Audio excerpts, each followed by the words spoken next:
The U.S. Department of Agriculture is cutting two pandemic-era programs that provide more than $1 billion combined in federal funding for schools and food banks to buy food directly from local suppliers. The action will cut roughly $660 million from the Local Food for Schools program, which is active in 40 states for the year. Another $420 million will be cut from the Local Food Purchase Assistance Cooperative Agreement, which helps food banks and local community groups. Marcia Brown joins us now. She's a food and agriculture reporter at Politico. Marcia, thanks for being here. So tell us a little more about these programs and the effects of the funding being cut. Thanks so much for having me. So these two programs, like you said, they're Biden-era programs that date to the COVID-19 pandemic.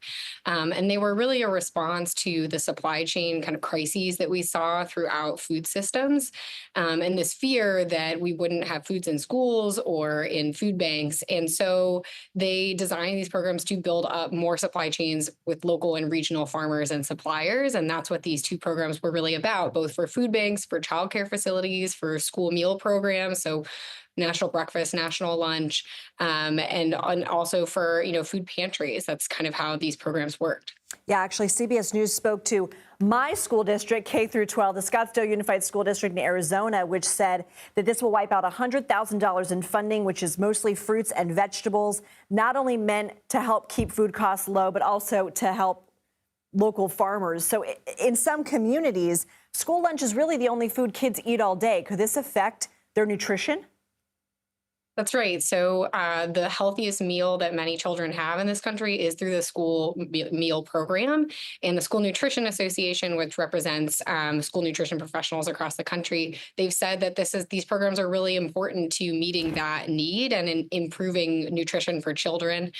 We've seen that the administration has emphasized Buy American, and then these programs also helped with meeting those requirements. The administrations have the Biden administration also pushed towards scratch cooking and kind of building out cooking in these schools, and that required fresh food, and that came from local and regional supply chains through these programs. So how are officials responding to these cuts, and do you expect there will be legal challenges?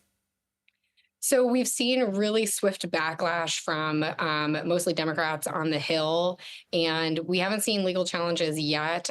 There are some farmers already suing the administration over other frozen funds for contracts that they had signed. The funds in these programs hadn't yet gone out yet to schools and states, but schools were counting on them. States were counting on this $1 billion in funding for the next year. What else do you think we should know from your reporting? So I think that this is going to have pretty sweeping implications, especially for rural communities. I just spoke to a West Virginia farmer who had a big contract to grow blueberries for a local school district, and that contract's not there. And this person they're building out new processing facilities, and now that's on pause. They know other farmers in their region that had bought refrigerated trucks to move that food, and now they're kind of holding the bag. They maybe took out a loan to buy those trucks, and this farmer told me, he said, there will be some people who go bankrupt because of this. Such sweeping ripple effects. Marcia Brown, thanks for joining. Thanks for having me.